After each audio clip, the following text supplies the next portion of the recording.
That's all we need is just more of these non-code hams. If you really want to see your hobby go away, just keep doing what you're doing right now. 7 things that'll bring your ham club back to life on K6UDA Radio.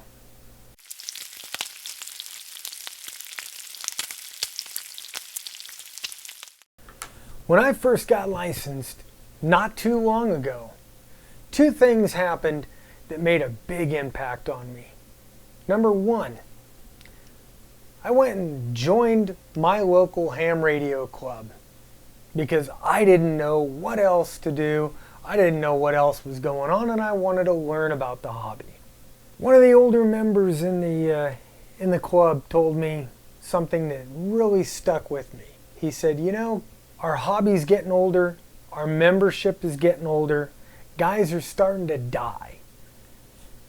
And I'm afraid that the hobby is going to die with the club." So I got involved with the club. And they talked me into being the president. And I knew absolutely nothing about ham radio. But you know what I did know about? I knew about people. And I also knew that the reason people came to a club was to be with the other people. It wasn't to be with the radios, because if you wanted to be with the radios, you'd go to HRO and go hang out with the radios.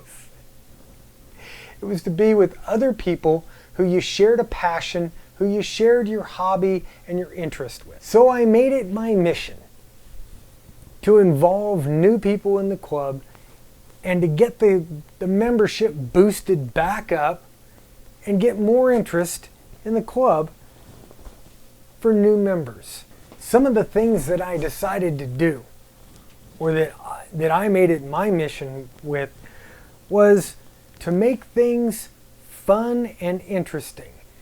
And I get it, you guys that have been hams for 40 and 50 years, you know, there's a lot of aspects that you got the basics, and you're interested in those tiny, minute things. New guys like me, we don't have that experience. So we're looking for a broader picture. What's this hobby all about?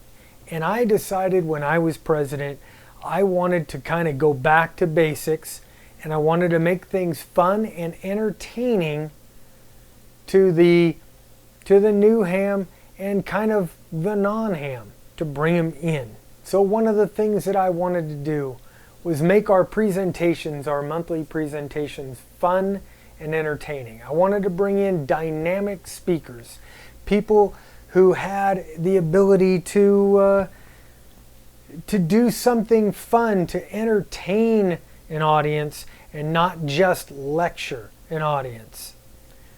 I wanted to think of new things to do at meetings, new ways to run the meeting that wasn't boring, old, and uninteresting.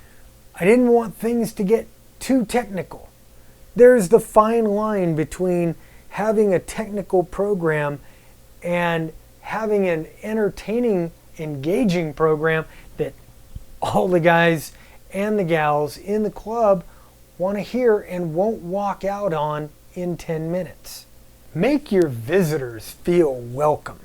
If your visitors feel like you really want them in the club and not just for the numbers, they're going to stick around.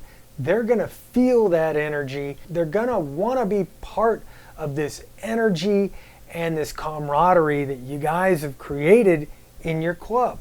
Have your members go out of their way to make these guys feel welcome. Go around, introduce yourself to people that you don't know in the club. Introduce yourself to the visitors, to the new members, to the new hams. Make them feel real welcome. Talk about the hobby. Let them tell you why they're there and show genuine interest. Invite your new members and your visitors to share with the group what brought them into the group. Why did they pick your club to come visit or join as opposed to the guys down the street or in the next town. If your club hasn't done it already, get involved in the VE sessions. This is a great way of getting to know new hams, and this is where everybody starts out. That's the common thread in our hobby, is we're all licensed. If your club doesn't have a presence on social media, and I'm talking Facebook, Twitter, Instagram, and maybe even YouTube, get on there. Do that stuff. This month in QST, they've got a great article about how to start a club contest that'll get all of your members involved. Have a club swap meet. Hey, you know what? You guys can make some money for your club. You can make money for yourselves. You can get rid of some of your old equipment, and you can buy some brand new treasures. Plus, you get to meet new guys that you haven't met before and maybe attract them into the hobby and into your club. Have some get-togethers outside of your club meetings. Coffee is a great start in the morning. Learn about your emerging new audience. Oh yeah, your ham club is an audience. You're part of it, and you're part of the presenters if you're involved at all. Talk to your kids and your grandkids. They're part of that new young generation, and they know what kids are interested in.